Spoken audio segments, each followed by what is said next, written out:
কলকাতা শহরে যখন গরম বাড়ছে সাধারণ মানুষের কথা চিন্তা করে আলিমুদ্দিন স্ট্রিটের বাসিন্দা শেখ তৌহিদ একটা জলের ব্যবস্থা করে এবং স্থানীয় মানুষরা তার নাম দিয়েছে রোড সাইড ফ্রিজ।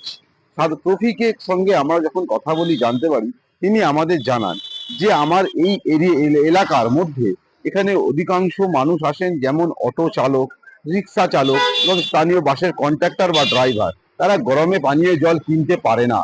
তাদের কথা মাথায় রেখে তিনি প্রতিদিন 24 ক্যারেট জল ওই ফ্রিজের মধ্যে রাখেন এবং রাতে যেটা শেষ হয়ে যায় আবার সকালে তিনি পুনরায় জল ভর্তি করে রাখেন। প্রায় 1 বছর ধরে তিনি এরম পরিষেবা করছেন সাধারণ মানুষের কথা চিন্তা করে, এবং এবং না কোনো আছে খোঁজার, না কোনো আলো। ট্রফিক চেষ্টা করেন সাধারণ মানুষের জন্য কিছু একটা করা। এই অভিনব উদ্যোগ ট্রফিকের, তার জন্য ট্রফিকের প্রতিদিন খরচ হয় 500 টাকা।